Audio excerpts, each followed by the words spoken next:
Buenas tardes a todos y bienvenidos a una nueva charla, conferencia de la Orden Rosacruz ON, fundada por el venerable maestro Onge Wanson. En esta ocasión vamos a hablar del París secreto y del legado esotérico de los Rosacruces.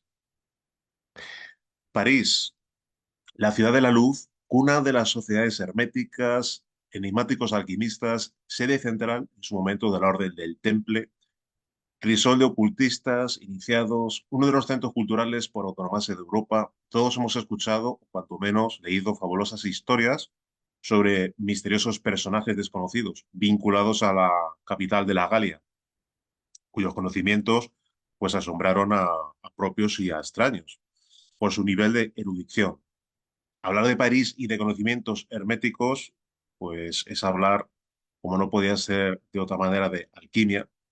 Y en ese contexto hemos de traer a colación al mítico Nicolas Flamel y a Pernelle. Nicolas Flamel y Pernelle son figuras emblemáticas en la historia de la alquimia, aunque su fama se ha puesto envuelta en una aureola de misterio y de leyenda. Bueno, son realmente tan famosos en Francia que tienen, como vemos en la pantalla, dedicadas justamente dos calles, la calle Nicolas Flamel y la calle Pernelle, la pareja de Nicolas Flamel.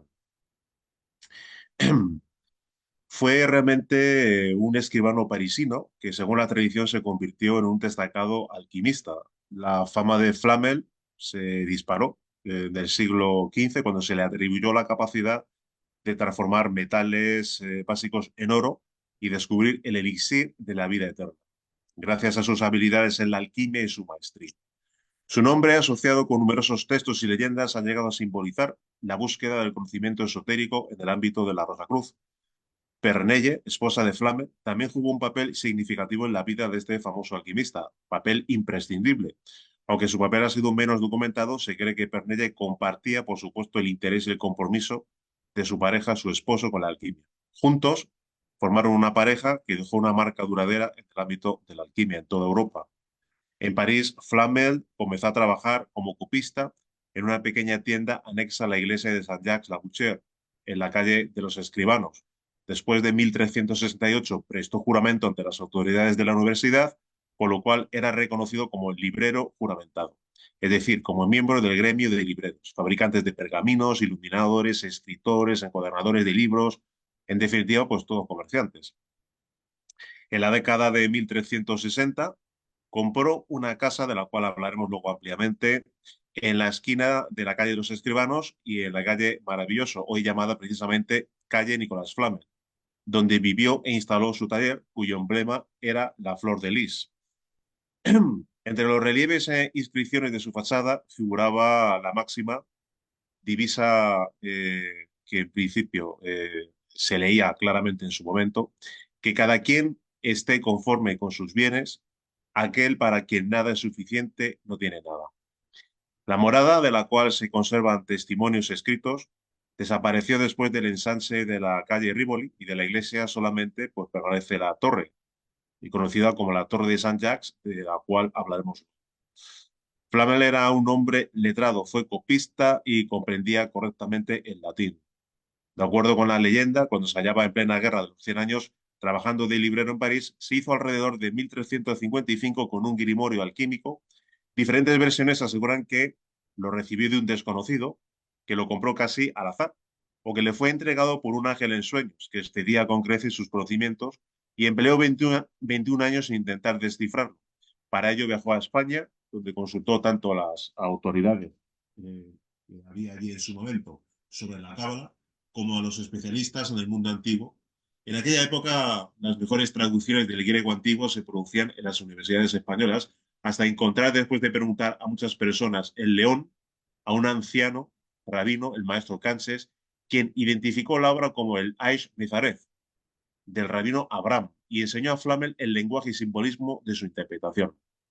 La narración de todos estos hechos tiene lugar en un libro que la tradición posterior le adjudicó, el libro de las figuras jeroglíficas, impreso en 1612, o se quiere hacer suponer que lo escribió en 1399, que describe brevemente el comienzo de dichas peripecias, explicando a lo largo de dicha obra el magisterio filosofal descrito como si de la peregrinación a Santiago de Compostela se tratara.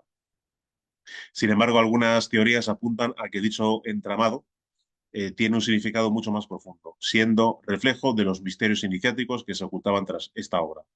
Flamel regresó a París en 1382. En 1407 se hizo construir una casa aún en pie en la actual calle número 51 de Montmorency. Además de financiar capillas, asilos y hospitales, el rey Carlos VI de Francia le pidió que le aportara oro para las arcas reales, mediante su sistema de transmutación.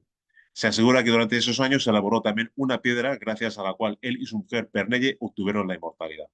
Ahora, luego veremos a qué nos referimos con la piedra filosofal. París, sus misteriosas calles y magníficos monumentos evocan una época de esplendor apagada hoy por los efluvios de la decadencia y la sombra del Kali Yuga. Vamos a detallar algunos lugares emblemáticos desde el punto de vista esotérico, donde los Rosacruces dejaron su impronta, su huella y en algunos casos su mapa, un mapa de conciencia que con la llave del símbolo en la mano puede darnos pistas e indicaciones para no extraviarnos en el camino iniciático. Tal como hemos señalado anteriormente, hemos de tener en cuenta las palabras de Fulcanelli y dice lo siguiente: como los adeptos no reconocen ningún grado jerárquico, resulta que la Rosacruz no es en absoluto un grado, sino tan solo la consagración de sus trabajos secretos y de la experiencia, luz positiva cuya existencia les había revelado una fe.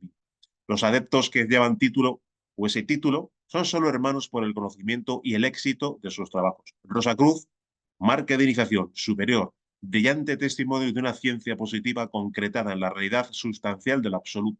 En resumen, los grandes autores clásicos que han enseñado en sus obras literarias o artísticas los preceptos de nuestra filosofía y los arcanos del arte, e igualmente los que dejaron pruebas irrefutables de su maestría, todos son hermanos de la verdadera Rosacruz. Y el venerable maestro Johansson afirma: la Rosacruz no es ninguna forma religiosa, es la madre de toda religión y el Padre es precisamente eso que es Dios, lo absoluto. La Rosacruz es la religión cósmica universal por excelencia. Todo universo es una magnífica rosa floreciendo en la manifestada cruz del absoluto. Todos aquellos grandes hombres que lograron forjar en sí mismos la Rosacruz fueron conocidos a través de la historia como salvadores, avataras, budas. Así encontramos al Cristo griego, Zeus, hallamos a Krishna, a Hermes, Quetzalcóatl, hallamos a Babaji, al conde de Saint Germain. Todos ellos son el fruto del arcano solar, el fruto del intenso trabajo con la pesada cruz de la renunciación. Todos y cada uno de ellos son eminentemente rosacruces. Es la Orden Rosacruz el padre madre de todas las religiones, pues es en la cruz y en la rosa donde surgieron los grandes maestros que organizaron y fundaron una serie de movimientos eminentemente religiosos, mas ninguno osó llamarse a sí mismo Rosacruz. Rosacruz es el padre, el íntimo, el ser. Todos esos insignes maestros de la Rosacruz no hicieron su voluntad, sino la voluntad del padre, del Rosacruz, del ser. Es la razón por la que ninguno de esos grandes seres se identificó como Rosacruz. La Rosacruz es más allí del espacio, del tiempo, de la eternidad, de la mente, más allá de los Budas. La Rosacruz es crística y es una dimanación del absoluto solar inmanifestado. La Rosacruz tiene su fuente de origen allí, en las ignotas profundidades de la increada luz del absoluto. La Rosacruz es universal. Las enseñanzas de la Rosacruz son las mismas enseñanzas de todo iniciado o maestro del fuego y la luz. Todos los grandes hombres, maestros como Jesús, el Buda, Krishna, Hermes, Moisés, enseñaron la Rosacruz como punto de partida fundamental para iniciar el retorno a la luz. Caminando por París intentamos ubicar la llamada Casa de Nicolas Flamel, hoy reconvertida en cuanto a su interior se refiere en un restaurante. La fachada evoca mejores épocas, ya que se encuentra deteriorada y se adivina ver algún símbolo. Como ya hemos comentado anteriormente, situada en el número 51 de la calle Montmorency, ubicada en el barrio parisino de Marais, en su tercer distrito. Se sabe que las casas, las iglesias y los hospitales edificados por Nicolas Flamel sirvieron de mediadores para la difusión de las imágenes del arte sagrado, y su propia vivienda, el Hostal Flamel, construida en el año 1376 en la Rue des Marbilloux Parisiens, cerca de la iglesia de Saint-Jacques, estaba, dice la crónica, toda adornada de historias y divisas pintadas y doradas. En el momento presente podemos ubicar la casa de Nicolas Flamel, como hemos comentado, en el número 51 de la calle Montmorency. Podemos observar las iniciales que presiden la entrada del edificio, las jambas de las puertas donde se aprecian las letras N y F, es decir, N de Nicolás y F de Flamel, junto a figuras que portan filacterias y concretamente en la parte derecha personajes con instrumentos musicales. Con respecto a esta cuestión, Fulcanelli afirma: no es raro encontrar en los textos medievales de la alquimia calificada de arte de música. Esta denominación motiva la efigie de los dos músicos que se advierte entre los balaustres que terminan el piso superior de la casa de la Salamandra de Lisieux. Los hemos visto igualmente reproducidos en la casa de Adán y Eva en Le Mans, y podemos hallarlos otra vez tanto en la Catedral de Amiens, los reyes músicos de la Galería Alta, como en la residencia de los condes de Champagne, llamada comúnmente Mansión de los Músicos, en Reims. En las hermosas láminas que ilustran el anfiteatro de la ciencia cósmica de Enrique Kunrad, hay una que representa el interior de un suntuoso laboratorio, tal como vemos en la imagen. En medio hay una mesa cubierta de instrumentos de música y de partituras, tal como vemos en esta diapositiva. Observamos la mesa central, donde efectivamente ahí se encuentran los instrumentos musicales. Vemos en la parte de la izquierda el artífex, el alquimista, el aspirante a la Rosa Cruz, orando. Y es un símbolo del ora et labora, porque su gabinete se encuentra en la derecha. El gabinete de los filósofos, por supuesto, con una simbología totalmente orientada a una interpretación que luego veremos. Obviamente todo simbólico.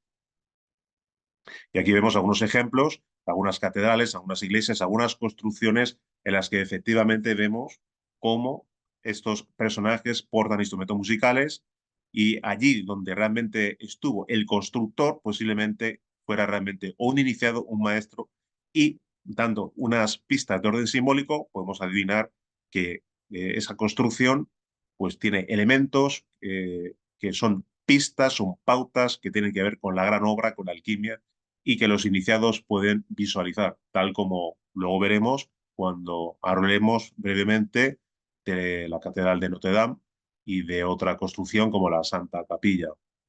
Aquí vemos otros ejemplos. Son innumerables realmente los ejemplos donde encontramos diferentes representaciones de personajes variopintos portando esos instrumentos musicales, por lo que se deduce que el artífice de esa construcción, de la casa Flamel, conocía la alquimia y posiblemente la practicara.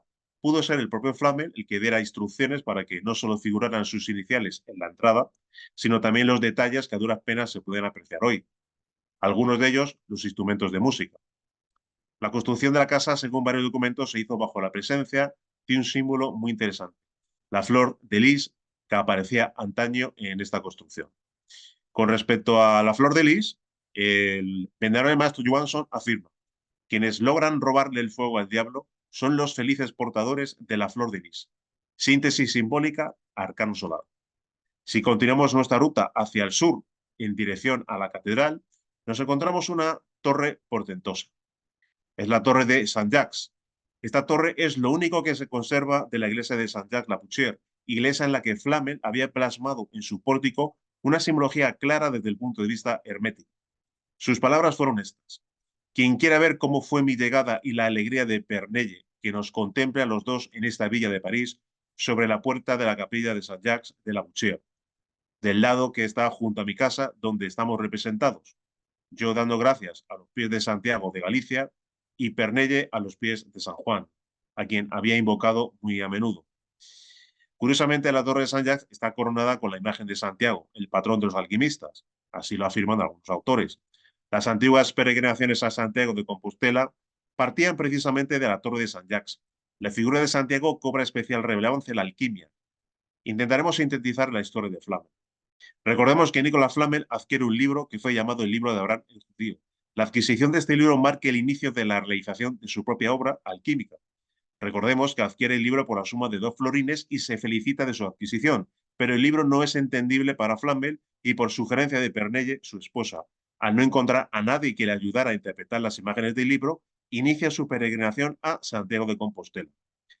El libro que lleva Flamel como peregrino y que porta también el apóstol Santiago es un libro que, aunque es corriente, aunque todo el mundo puede adquirirlo con facilidad, no puede, sin embargo, ser abierto. Es decir, no puede ser comprendido sin revelación previa. Solo Dios, según Fulcanelli, por intercesión del Señor Santiago, concede a quienes juzgan dignos de ello el rayo de luz indispensable. El libro, según Fulcanelli, es el Apocalipsis, de páginas cerradas con 7 sellos. Santiago, discípulo del Salvador, no abandona el libro y lo lleva con la calabaza, el bordón bendito y la concha, y posee los atributos necesarios para la enseñanza de la gran obra. Y ese es justamente el primer secreto, el que los filósofos herméticos no revelan y que reservan bajo la expresión enigmática del Camino de Santiago. Todos los alquimistas están obligados a emprender este peregrinaje, al menos en sentido figurado, pues el viaje a Compostela es el sentido simbólico. Quien desea obtener provecho de él no puede ni por un instante abandonar el laboratorio. Le es preciso vigilar sin tregua el recipiente, la materia y el fuego. Compostela realmente está situada en la tierra misma del sujeto filosófico. Esa preparación delicada de la materia prima, mercurio común, es lo que los sabios han revelado tras la alegoría de la peregrinación a Compostela. Tras el velo de la alegoría se encuentra la constatación de la materia secreta que emplea el alquimista para alcanzar su despertar, el despertar de la conciencia.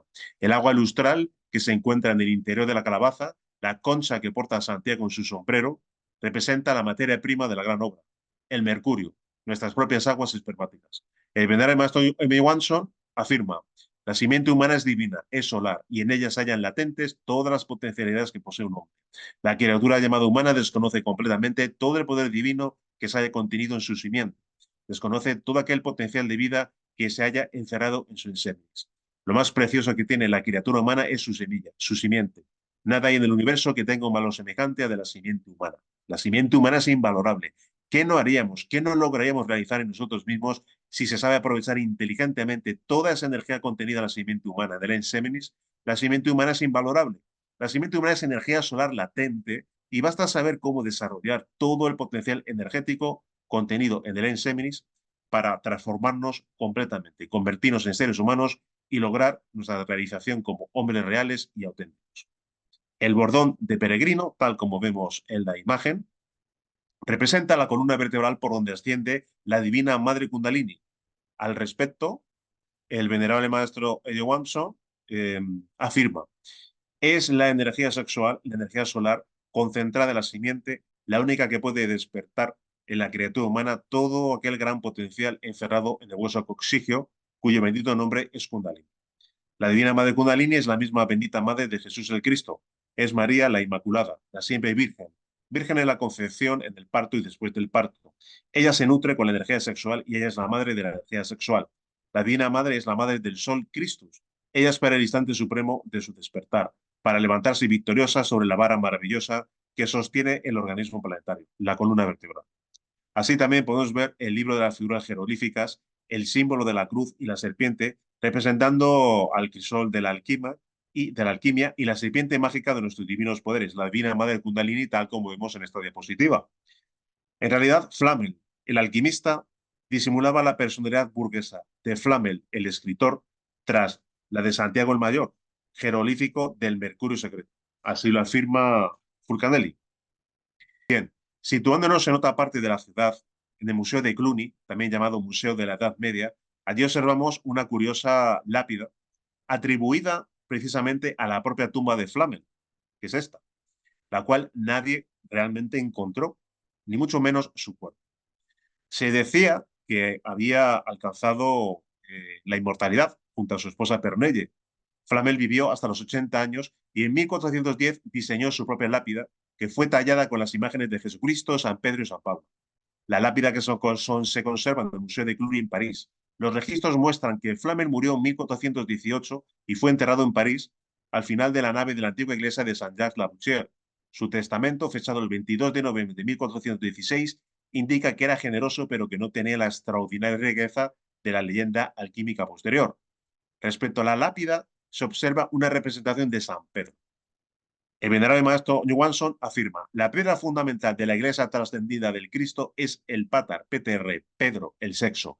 La base de toda boda alquímica se la construye con la piedra filosofal de la alquimia esotérica y esta piedra es el sexo. Flamel se sitúa en una época en la que la alquimia hace auténtico furor. Se buscan ávidamente los tratados más significativos de los más grandes alquimistas. Al respecto, el venerable maestro Johansson afirma, fueron muchos los buscadores del poder y de la virtud quienes sucumbieron en la angustiosa búsqueda allende los mares en el rincón de un laboratorio. Son muchos todavía los que sueñan con encontrar el elixir de la larga vida. La piedra filosofal dedican su vida a viajar por remotos lugares o a estudiar gruesos volúmenes de química, medicina, alquimia toda esa fuente energética capaz de regenerar el organismo humano y concederle una eterna e inagotable juventud, así como ese magnífico elixir que cura toda enfermedad y la preciosa joya que transforma los metales viles en oro puro, se halla en uno mismo, dentro de sí mismo, y es simplemente la energía sexual. Es gracias al sabio aprovechamiento de la simiente sexual, de su propia simiente, que desde el lodo de la tierra se levantaron grandes hombres y sublimes maestros de la Rosa Cruz, quienes conquistaron para sí mismos el elixir de la larga vida, fuente inagotable de juventud y la piedra filosofal, arca fabulosa de riquezas espirituales, capaz de transformar el plomo en oro. La energía sexual es la fuerza más poderosa que posee dentro de sí mismo todo ser humano. Todo eso es obra de la energía sexual sabiamente utilizada. Seguimos avanzando en nuestro peregrinar y nos situamos ante la joya de la corona esotérica, la Catedral de Notre Dame de París, un auténtico tratado de alquimia en piedra. Hemos mencionado antes una de las figuras que aparecen en el libro de las figuras jeroglíficas de Flamel, una serpiente sobre una cruz. Con raras excepciones, el plano de las iglesias góticas, catedrales, abadías o colegiatas adopta la forma de una cruz latina tendida en el suelo. Así lo afirma Flucadelli. Ahora bien, la cruz es el jeroglífico alquímico del crisol. Efectivamente, es en el crisol donde la materia prima, como el propio Cristo, sufre su pasión. Es en el crisol donde muere para resucitar después purificada, espiritualizada, transformada. La cruz es un símbolo muy antiguo, empleado desde siempre en todas las religiones, en todos los pueblos, y erraría quien la considerase como un emblema especial del cristianismo. Diremos incluso que el plano de los grandes edificios religiosos de la Edad Media, con su adición de un ábside semicircular o elíptico soldado al coro, adopta la forma del signo hierático egipcio de la cruz ansada, tal como vemos en la imagen, que se lee Ankh, y designa la vida universal oculta en las cosas. El alquimista trata de regenerarse y restituir su ancestral condición de ser humano con conciencia despierta y de hombre solar para, siguiendo la voluntad del Padre, unirse al íntimo y realizar la gran obra. El animal racional se encuentra sometido al sueño de la conciencia, porque eso que es el ego en los yoes le someten. El venerable maestro Johansson afirma: el ego es quien mantiene al animal racional cubierto del lodazal de la inconsciencia y la degeneración. Y es él, el ego, quien utiliza los vehículos tanto físicos como supersensibles para manifestarse y satisfacer sus más negros apetitos. El ego lo constituyen todos nuestros deseos, emociones, ansias, voluntades. El ego lo conforma todos nuestros vicios, pecados, virtudes, defectos, cualidades. Todo lo que la criatura hace no es más que la voluntad del ego. El animal racional es simplemente ego, legión de yoes, malignos, bestiales, hipócritas, cínicos, viciosos, virtuosos, inteligentes, religiosos, ateos. Todo lo que se manifiesta en el alma racional es ego. El animal intelectual es un vehículo de expresión del ego. Sin embargo, encontramos todavía en eso que es el ego, ego que se manifiesta a través de todos los vehículos de expresión del llamado hombre, un algo muy distinto, algo divino, algo extraño, y ese algo no tiene nada que ver con el ego. Ahí, en las profundidades tenebrosas de eso que es el ego, encontramos una chispa divina. Encontramos al Buddhata o conciencia. Es precisamente la conciencia la que se encuentra dormida por el negligente uso que se realiza de la energía sexual, dilapidándola constantemente en la fornicación, es decir, en el orgasmo y en la eyaculación. Es necesario el despertar y la aniquilación y muerte del ego. El ego se alimenta precisamente con la fornicación. Volviendo al plano de la catedral, la cruz, eso que es el crisol de la alquimia, traemos a colación la afirmación del venerable maestro Johansson. Los dos maderos son propiamente el varón y la varona unidos en sacra comunión íntima, en la rosa. La rosa es el sexo. El varón y la varona unidos y participando juntos de la comunión sexual, sin la expectación del espasmo, forman una cruz viviente, y de esa sublime comunión nace por la fecundación del fuego en la semilla viviente sobre el enseminis, la rosa ígnea y sacrosanta de varón y varona unidos sexualmente. Las prácticas del arcano solar son una rosa cruz viva y palpitante. El espíritu es fuego, y este es el principio eterno masculino, y el agua es el principio femenino universal, y se haya constituido por el ensemes. El fuego espíritu está representado en la cruz por el madero vertical. El agua, o sea, el enseminis, está representado por el madero horizontal. La rosa simboliza al Cristo pleno y totalmente realizado. El fuego es el Padre, el agua es la Madre. El espíritu, fuego, mediante la transmutación alquímica, fecundando a la divina Madre, el agua, forma la divina cruz de la que nace el Cristo, la rosa. La rosa es el Hijo, simbolizando y personificando al Cristo. Las aguas primordiales para la creación de toda vida se hallan representadas en el madero horizontal, y ese madero y esas aguas se hallan en la criatura humana, en su ensemen, en su simiente divina. El espíritu, o sea, el fuego que se halla representado por el madero vertical, fecunda las aguas de la vida y nace la rosa. es decir, el Cristo. Es en la rosa y en la cruz donde se halla todo el secreto del arcano solar que conduce al iniciado hasta la cristificación.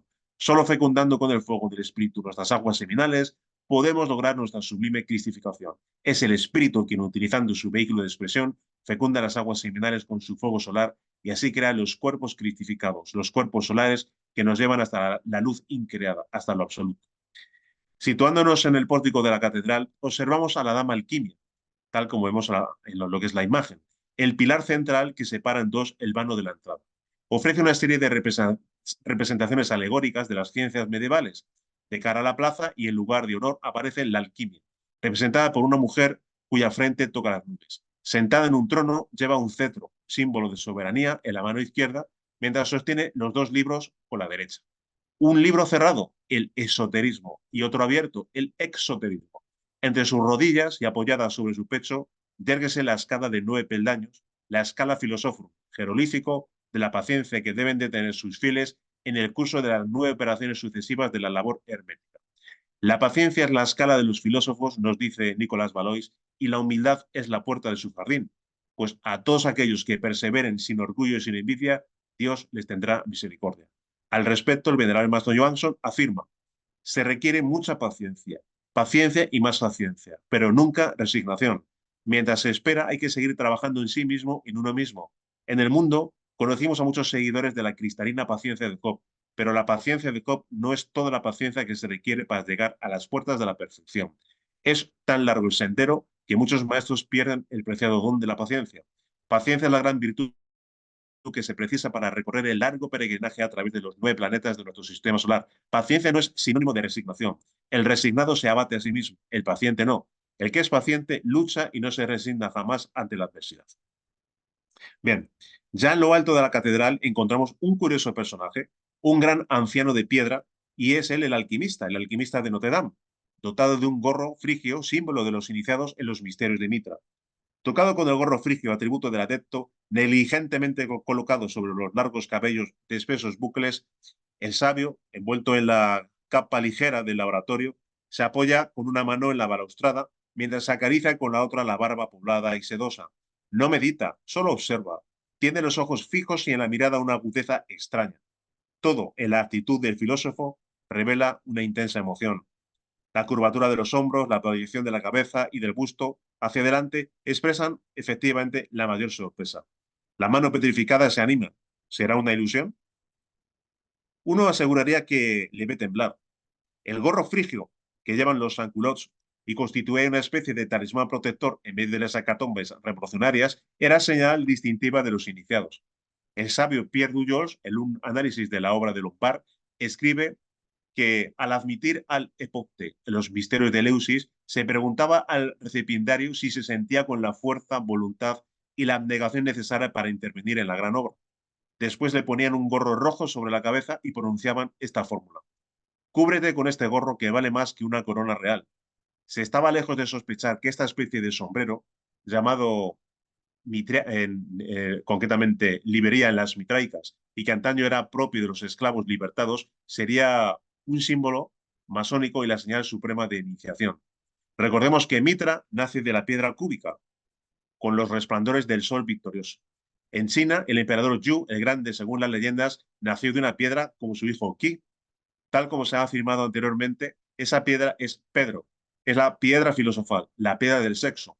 Todo héroe solar, todo héroe solar que se termina convirtiendo en un maestro, nace del arcano solar, del Tanta Blanco, del Saja Meituna, de la transmutación sexual integral. Bien, los temas herméticos del estilobato de la catedral se desarrollan en dos hileras superpuestas a derecha e izquierda del pórtico. La hilera inferior comprende 12 medallones y la superior 12 figuras, de las que solo mencionaremos las más representativas. Si empezamos por la izquierda de la hilera superior, el primer bajo relieve nos muestra la imagen del cuervo, símbolo de color negro. La mujer que lo tiene sobre las rodillas simboliza la putrefacción. Así lo afirma Fulcanelli. Y continúa diciendo: se nos permitido detenernos un instante en el jerolífico del cuervo, puesto que oculta un punto importante de nuestra ciencia. Expresa en efecto la cocción del rebis filosofal. El color negro, primera apariencia de la descomposición consecutiva a la mixción perfecta de las materias del huevo. El ego es el principal obstáculo para el despertar de la conciencia, pues Esta se encuentra atrapada por los innumerables yoes que forman parte de nuestra psiquis. Hemos afirmado claramente que el animal racional es un trío de materia, energía y ego. Así lo afirma el maestro Johansson. Materia por su constitución pluridimensional de cuerpos naturales que van desde el físico hasta el causal, sumando 5 cuerpos en total. Energía por la diversidad de las modalidades energéticas que posee cada uno de los cuerpos. El ego nada tiene de divino. El ego es simplemente un conjunto de valores ya positivos o negativos. Esos valores son los que en forma definida reciben el calificativo de yoes. El ego está compuesto por infinidad de yoes. Los yoes son legión. Por esta parte, podemos afirmar que solo despertando conciencia y obteniendo la espada de poder, Excalibur, el fuego sagrado de Kundalini, podemos desintegrar a la bestia milenaria, al ego. En la alquimia, la muerte se encuentra representada por el cuervo, la fase de Nigredo. En definitiva, el cuervo que voló del arca de Noé es nuestra agua negra que debemos blanquear, es el mercurio de la filosofía secreta que debemos hacer resplandecer con el oro del espíritu. El segundo bajo relieve que nos atañe y que consideramos de importancia, eh, hace referencia a lo que es una serpiente enroscada en una vara de oro. Abraham el judío, conocido también por el nombre de Eleazar, la empleó en el libro que vimos a manos de Nicholas Flamel, cosa que nadie tiene de sorprendente, que nada tiene de sorprendente. Puede volvernos a encontrar este símbolo, podemos encontrarlo de nuevo, reiteradamente, en todo el periodo medieval. Magnífico simbolismo de la serpiente sobre la vara, tal como afirma el venerable maestro Johansson. Es con el contacto de los átomos solares y lunares, productos ígneos de incesantes transmutaciones de las aguas de la vida, que despierta la ígnea y sacrosanta serpiente de nuestros divinos poderes. En nuestra bendita madre Kundalini. Estamos concretamente hablando de Isis, Maya, Isoberta, Tonantzin, Rea, María. Cuando los átomos solares y lunares hacen contacto, despierta a nosotros la divina serpiente de Kundalini, o sea, adviene a nosotros el fuego del Espíritu Santo que nos lleva al pleno total despertar de nuestras facultades adormecidas y al absoluto desarrollo de nuestra conciencia. Fuego más agua igual a conciencia. Los grandes sabios de los tiempos y eternidades han trabajado en sí mismos con el agua y el fuego para el despertar de sus facultades internas y despertar su conciencia cósmica. Algunos grandes alquimistas, respecto al fuego y el agua, afirman, tal como se contempla en la obra, que es un clásico de alquimia, El Rosario de los Filósofos, lo siguiente. Es por lo que el agua y el fuego bastan para la obra entera. Bien, con respecto a la salamandra, sigue a continuación una mujer de largos cabellos, como vemos en la imagen, ondulantes como si fueran llamas. Personifica la calcinación y aprieta sobre su pecho el disco de la salamandra, que vive en el fuego y se alimenta del fuego. Fulcanelli afirma, este fuego, este aguardiente es la chispa vital comunicada por el creador a la materia inerte. Es el espíritu encerrado en las cosas, el rayo ígneo y perecedero encerrado en el fondo de la sustancia oscura, informe y frígida. Rozamos aquí el más alto secreto de la obra y nos complacería cortar ese nudo gordiano en favor de los aspirantes a nuestra ciencia, recordando que nos vimos detenidos por esta misma dificultad durante más de 20 años. Si nos estuviera permitido profanar un misterio cuya revelación depende del Padre de las Luces, al respecto, el venerable maestro Johansson afirma: todo el maravilloso poder solar contenido en la simiente humana es el poder del Cristo. Es el Cristo quien vive y palpita en cada átomo sexual. El Cristo no es un individuo, no es una persona. El Cristo es sustancia que se halla depositada en nuestras mismas glándulas sexuales. El agua de vida es el habitáculo del fuego. El enseminis es la morada del Cristo y de la Divina Madre. Bien, de la misma manera también la figura de un toro se relaciona con lo afirmado anteriormente. El Wei Apis es el amo del cielo, dueño de la luz que sale de la llama. Es el Foat que vive y palpita en el Enseminis. El Salvador, la piedra filosofal de los alquimistas medievales y de todos los tiempos. Encontramos en Grecia al Júpiter tonante, transformado en toro para atravesar el mar de los filósofos hacia la otra orilla, símbolo inequívoco del Logos, del Cristo, auxiliando a la conciencia. Y es precisamente en ese mar de los filósofos, según lo expresan los alquimistas, donde simbólicamente se encuentra el toro en el vientre de Aries. Bien, abandonamos la catedral y en nuestra ruta caminamos en la misma isla de la Cité, que es donde se encuentra realmente la catedral de Notre Dame, y en uno de los extremos de la isla de la Cité, justamente encontramos un lugar muy curioso, un lugar realmente enigmático. Este lugar indica con una placa el lugar donde el último gran maestre de los caballeros templarios fue ajusticiado y quemado vivo en la hoguera. El letrero dice lo siguiente: Jacques de Molay, el último gran maestre de los caballeros templarios, fue quemado el 18 de marzo de 1314. Antes de morir, Jacques de Molay se retractó de todas las acusaciones que había recibido y, obligado a admitir, afirmó y pregonó la inocencia de la Orden del Temple e invitó a Felipe el Hermoso y a Clemente V a unirse al juicio de Dios por los crímenes cometidos contra la Orden de los Caballeros Templarios, por lo que misteriosamente así será. Mientras se quemaba en la pira, Jacques de Molay maldijo al rey Felipe IV de Francia, a sus descendientes, al Papa Clemente V y a todos los que apoyaron su muerte. De Molay dijo: en el siguiente año y un día, Clemente V y Felipe IV morirán. También dijo que la línea de sucesión de Felipe IV no reinaría más en Francia. Sucedió como deseaba el infortunado, y el primero en morir fue el Papa Clemente V. Le sobrevino una grave enfermedad y murió el 20 de abril de 1314. Poco después, del Papa, Felipe IV murió de un derrame cerebral durante un día de caza. Una muerte trágica también fue también el destino de todos los sucesores del rey. Entre 1314 y 1328 murieron 3 hijos y nietos del rey francés. A los 14 años de la muerte de Molé, la dinastía de los Capetos ya no existía después de 300 años. Unos cuantos nombres de calle es todo lo que queda del recinto del templo, en francés: en Clos du Temple, la poderosa fortaleza de los caballeros templarios. Tal como vemos en la imagen, ahí estamos viendo lo que mencionábamos anteriormente. Vemos en el centro de la imagen la isla de la Cité, vemos abajo en la parte inferior derecha pues una imagen de la Catedral de Notre Dame, y justamente en la mitad de la imagen, un poquito hacia arriba a la izquierda, con una flecha amarilla, es el lugar donde quemaron a Jacques de Molay. Pues bien, comentábamos que la poderosa fortaleza de los caballeros templarios, los padres fundadores del Distrito 3, inicialmente se trataba de una orden militar, la orden en Tierra Santa, que se creó para proteger a los peregrinos cristianos. Y lo único que queda justamente de esta torre del temple es el nombre de unas cuantas calles. En el noroeste de París había extensiones pantanosas, recuerdo del antiguo ramal del Sena que fluía en las antiguas alturas de Belleville, barrio situado en el este de París. A los templarios les costó casi un siglo convertirlo en el huerto, en Marais designa también un huerto, de la capital, imitando así a los monjes de San Martín de Champs, que un siglo antes habían secado las ciénagas de la zona occidental del futuro Distrito 3. Tras haber ganado esas tierras al agua, se mudaron al extremo noroeste, donde construyeron un complejo fortificado, el recinto del templo, el cual también les servía como sede europea de la Orden del Temple. Siglos después, por prudencia, Napoleón arrasó completamente la torre del templo, un suceso realmente desafortunado y desgraciado, lamentablemente, ya que los realistas le habían convertido en un santuario. Y hoy, pues ahí justamente, en ese círculo azul, es donde se situaba la base de lo que es la sede central de los Caballeros de la Orden del Temple en Europa, en París, y lo que se denominaba como la Torre del Temple. Para nosotros, hombres del siglo XXI, es muy difícil entender el sentido de una orden militar de la Edad Media. Las órdenes militares surgen por derivación de las grandes órdenes religiosas y surgen en torno a una idea que es ora et labora, trabajo y oración. Elaborar de la orden militar es defender y luchar por la cristiandad.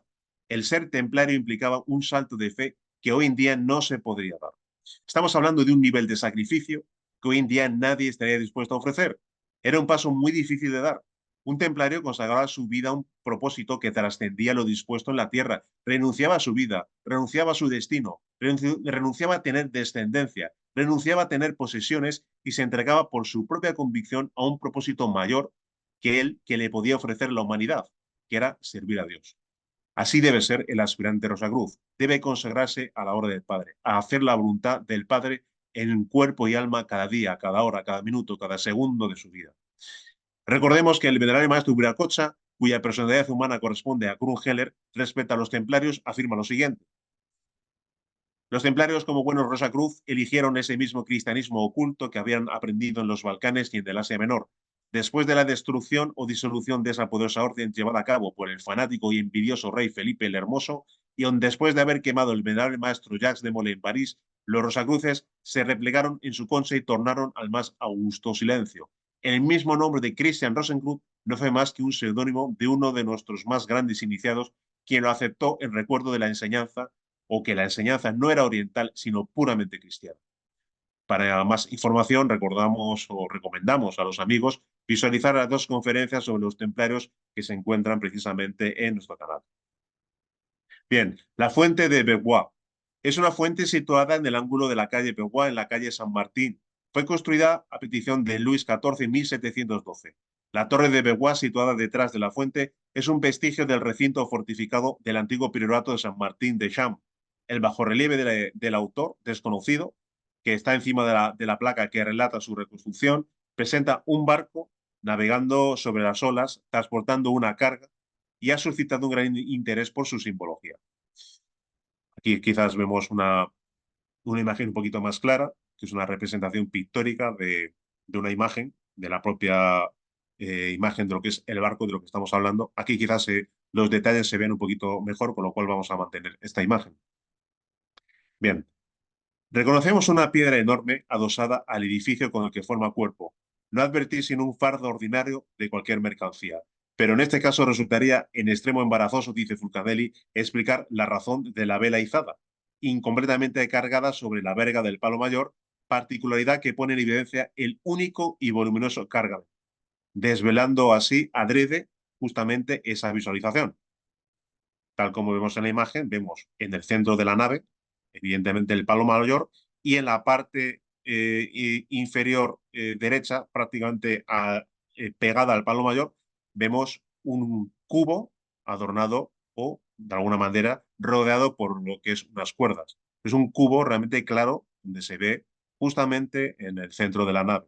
Pues bien, la intención del creador de la obra, continúa Fulcanelli diciendo, es pues manifiesta. Se trata de un cargamento oculto, normalmente escondido en las miradas indiscretas y no de un fardo situado en el puente. Además, el barco visto por detrás parece alejarse del espectador y muestra que su avance viene asegurado por la vela de artimón con exclusión de las otras.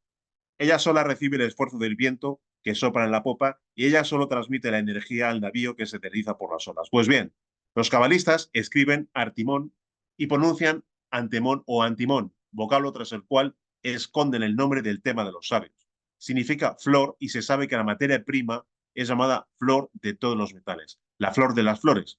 El origen de esta palabra expresa también la juventud, la gloria, la belleza, la parte más noble de las cosas. Todo cuanto posee resplandor y brilla a la manera del fuego.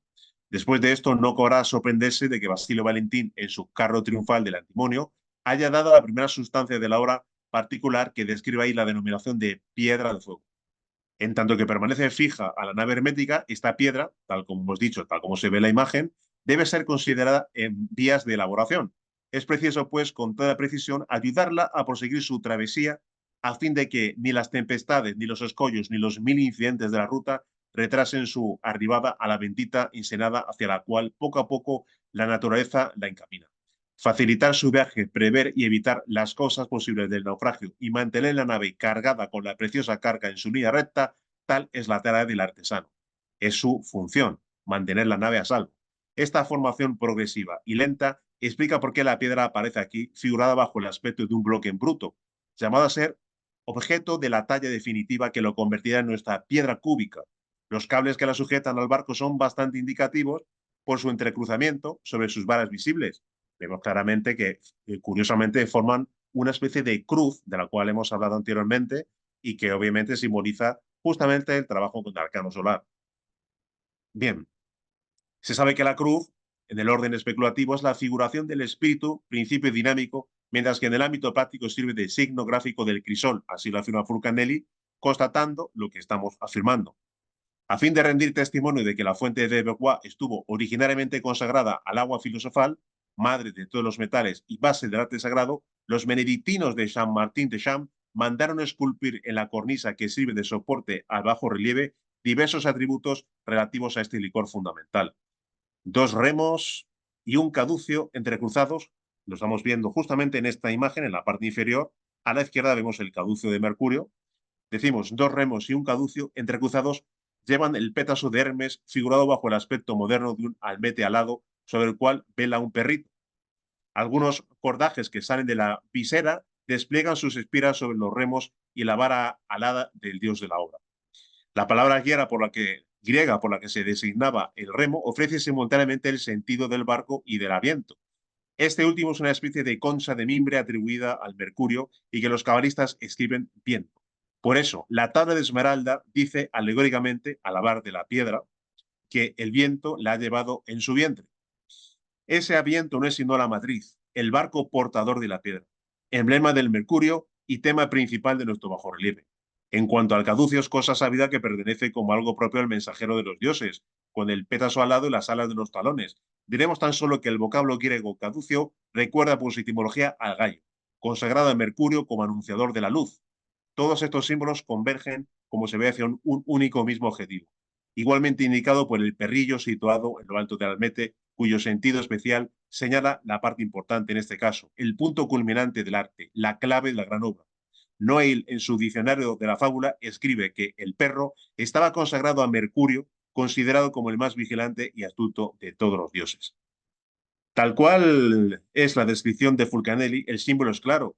El barco portador de la piedra, ya hemos comentado que el Enseminis es el habitáculo del fuego.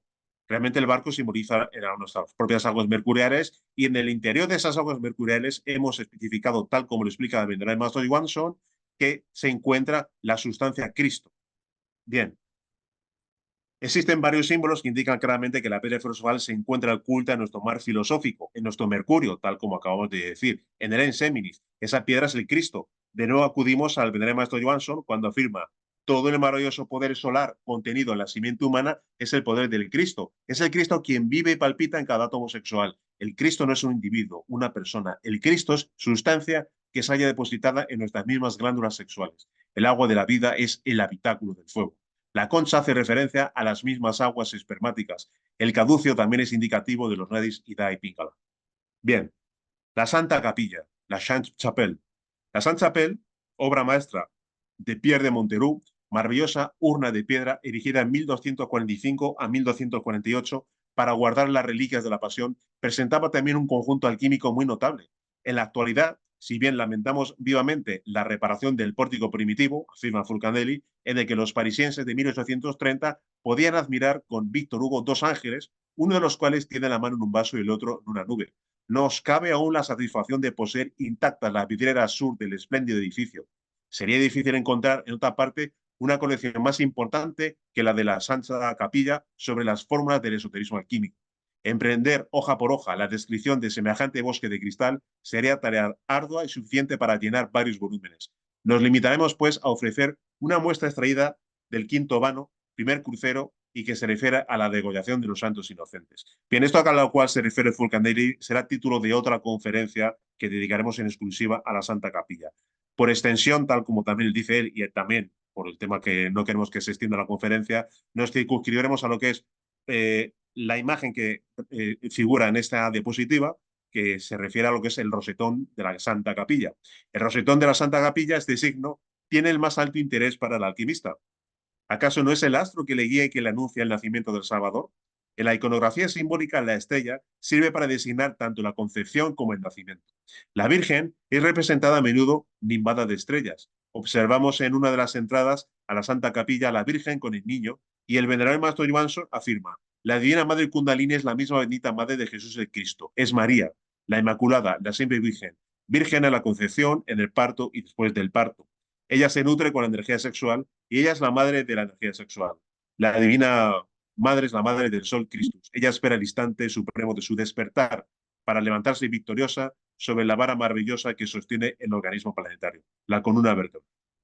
Bien, para ir terminando, con respecto a las catacumbas que también se encuentran en uno de los barrios de París, la historia de las catacumbas de París se remonta a finales del siglo XVIII, cuando debido a los grandes problemas de salubridad provocados por los cementerios de la ciudad, se decidió trasladar sus contenidos a un lugar subterráneo. ¿Por qué mencionar las catacumbas en esta conferencia? Pues muy sencillo. Pulular por estas tenebrosas galerías llenas de osarios que se extienden por gran parte de lo que es el subterráneo de la ciudad de París. Eh, Insisto, pulular por estas tenebrosas galerías llenas de osarios y miles de huesos parecería una especie de bajada a los mismos infiernos, y al salir de las mismas, la vida nos parece algo realmente efímera, donde siempre hemos de tener presente que la muerte nos puede sorprender en cualquier momento, pero sin embargo hemos de recordar que paradójicamente hemos de morir cada día más y más. El ego debe ser controlado y aniquilado una vez que hayamos despertado conciencia por el fuego sagrado de Kundalini. Bien, París tiene muchos misterios. Hemos traído a colación algunos de ellos. El legado de los maestros Rosacruces se encuentra en toda la ciudad, pero el principal legado es el tesoro que nos han dejado y representan los valores de la transformación íntima, que son los mismos valores de la Rosacruz: vida, muerte, amor, libertad y sabiduría. Con el valor de la vida, lo que queremos hacer mención, lo que venimos hablando en todas estas charlas y también hemos hecho énfasis hoy, es justamente la inexcusable o el inexcusable trabajo con nuestras aguas espermáticas, con el mercurio que se menciona justamente en los libros de alquimia, con esa materia prima tan buscada por los alquimistas para poder acometer y empezar la obra. Debemos ser conscientes de la importancia que tiene la práctica de la transmutación sexual, de la transmutación alquímica de energía sexual. Por lo cual, cada día de nuestros días debemos de realizar esa práctica por la cual lo que es el mercurio en bruto, es decir, nuestras aguas espermáticas, son transformadas, transmutadas, convertidas en el mercurio de los filósofos o en energía crística que sube victoriosa por los canales Ida y Pingala, tal como vemos en la imagen, hasta el destilador del cerebro para terminar su recorrido en el corazón. Porque justamente en el corazón es donde se encuentra el templo corazón, es donde se encuentra la conciencia, la esencia, el budata, la chispa divinal, si se quiere. Bien, el segundo tipo de transmutación es la transmutación bipolar. Aquí ya se trabaja hombre y mujer, mujer y hombre. Justamente hemos de decir que anteriormente la transmutación unipolar está destinada para gente, para personas que todavía no trabajan con su pareja, es decir, para solteros y solteras, pero gente que ya trabaja con su pareja puede empezar las prácticas de transmutación bipolar, donde se pueden conectar con las manos, tal como vemos en la imagen, o pueden conectar espalda con espalda, rodilla con rodilla. No hay todavía contacto sexual, y simplemente en contacto con las manos se establece un intercambio energético, una especie de intercambio bioelectromagnético donde se van acoplando, se van realmente acoplando las energías de uno y de otro. Es una especie de preparación, de antesala para el gran momento del arcano solar. El arcano solar es el tercer tipo de transmutación, la llamada transmutación integral. Es justamente lo que se denomina como arcano solar, arcano real, tantra blanco, upaleta yoga, magia sexual, alquimia sexual, etcétera. Aquí ya sí que hay contacto sexual, pero no hay ni orgasmo ni eyaculación. Cada miembro de la pareja realiza su propia práctica de transmutación,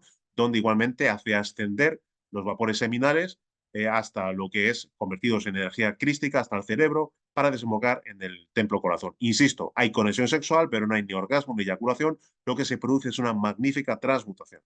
Por un lado, tenemos el valor de la muerte. Hemos hablado de las catacumbas hace unos instantes, que evocaban justamente lo que es la muerte, evocaban el recordatorio de que realmente no somos nada. Pasamos por este mundo sin saber quiénes somos, de dónde venimos, a dónde vamos. No sabemos absolutamente en qué consiste la finalidad o la funcionalidad de lo que es la vida, y realmente nos recuerda que en cualquier momento podemos ser citados ante el Creador para rendir cuentas de nuestras acciones. Pero tenemos que tomar conciencia de que si pasamos por esta vida simple y llanamente observando la trayectoria de cada uno de nosotros, llegamos a la conclusión de que no somos libres. Y no somos libres porque es el ego el que justamente nos impide ser libres. El ego tiene aprisionada a la conciencia. Entonces, la solución sería realmente deshacernos del ego. Pero en el estado en el que nos encontramos, el valor de lo que se denomina la muerte mística implica en sus primeros estadios el control yoístico, el control del ego. Debemos de impedir la manifestación de los yoes.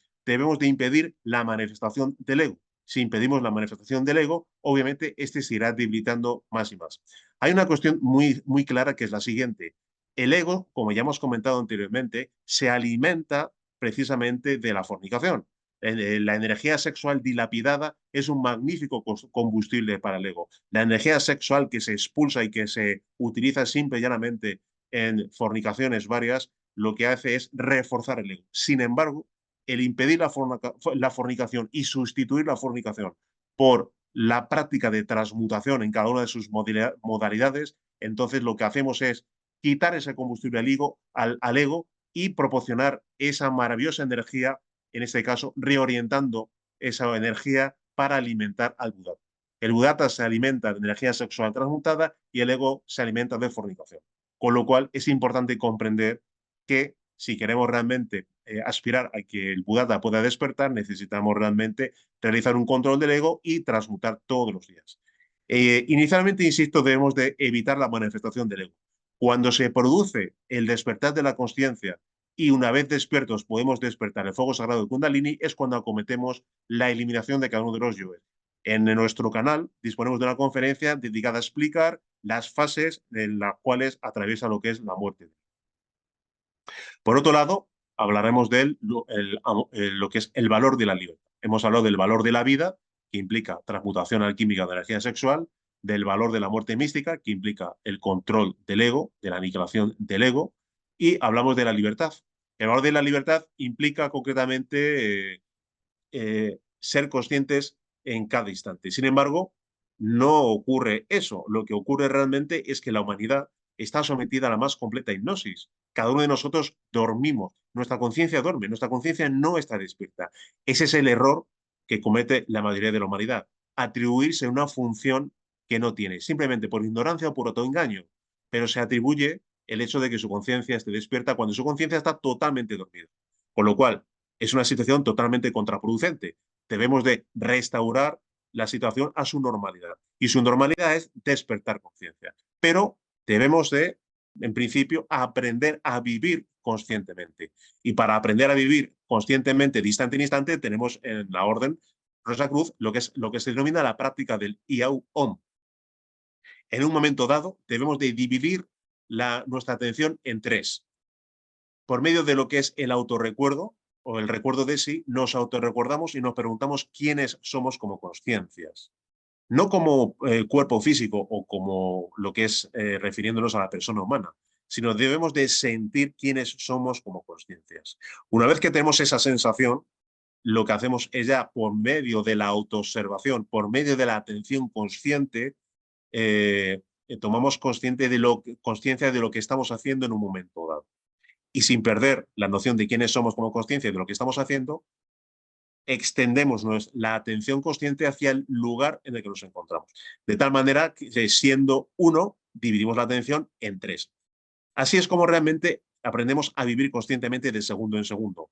Y también aprovechamos de alguna manera para establecer un muro de contención para que la mente no tenga injerencias y nos someta a lo que es el sueño. La mente está continuamente bombardeándonos con imágenes, preocupaciones, temores, raciocinios, proyecciones del pasado, proyecciones del futuro, preocupaciones varias, ensoñaciones absurdas. Todo eso es simplemente sueño. Y si aprendemos a cortar justamente esa situación aprendiendo a vivir conscientemente, entonces, poquito a poco, de segundo en segundo, empezaremos realmente a vivir una vida consciente. Y para terminar, nos toca hablar del valor del amor, el valor de la sabiduría. El valor del amor implica amar a nuestro prójimo más que a nosotros mismos. Esta frase, en los tiempos que corren, parecería algo utópico, parece ciencia ficción. Pero realmente, si queremos amar a nuestro prójimo, tenemos la posibilidad de darle lo más valioso que tenemos, que es la enseñanza Rosacruz. A nosotros se nos ha dado la oportunidad de conocer la enseñanza, y además gratuitamente. Nosotros tenemos que dar la posibilidad a otros de conocer la enseñanza. El resultado de que la admitan o no la admitan, bueno, es cuestión de quien la reciba. Nosotros debemos de divulgar la enseñanza. No podemos avanzar un solo milímetro en el sendero si pretendemos acaparar todo el conocimiento sin compartirlo. Si pretendemos acaparar todo el conocimiento realmente sin compartir con nuestros semejantes, no vamos a avanzar ni un milímetro en el sendero de la conciencia. Con lo cual debemos de divulgar la Rosa Cruz, debemos de dar a otros la enseñanza gratuitamente y dar la misma oportunidad a otros que se nos ha dado a nosotros. Y por último, el valor de la voluntad implica hacer eso que llama la voluntad del Padre. Otra cuestión que tal como nos encontramos, pues parece utópica, pero realmente el Padre, como primera voluntad, como primer estadio lógico, pues realmente nos impele a despertar conciencia. Con lo cual, debemos de esforzar todo nuestro tiempo y esforzarnos por alcanzar el despertar de la conciencia. Mientras tanto, podemos sentir cerca de nosotros a nuestros divinos padres, pedirles que nos den fuerza, sabiduría para permanecer en el sendero y para, por supuesto, cualquier práctica, acudir a ellos. Resumidamente, hemos hablado del valor de la vida, que es la transmutación alquímica de la energía sexual. El valor de la muerte es el control del ego. El valor de la libertad implica aprender a vivir de segundo en segundo conscientemente con la práctica del IAU. El valor del amor implica dar la enseñanza gratuitamente a los demás y el valor de la sabiduría implica hacer la voluntad del Padre, que es esforzarnos por llegar a ese despertar. Justamente el legado Rosacruz en París implica que los maestros Rosacruces, viviendo estos 5 valores, se autorrealizaron y dejaron pistas, dejaron realmente un mapa de conciencia en toda la capital para aquellos iniciados, para aquellos interesados, puedan realmente interesarse, inspirarse en esas maravillosas obras de arte y poder acometer el mismo trabajo que acometieron estos mismos maestros, para así un día poder despertar conciencia, cristificarnos, liberarnos del ego y poder, si así lo establece el Padre, incursionar en la luz increada de lo absoluto.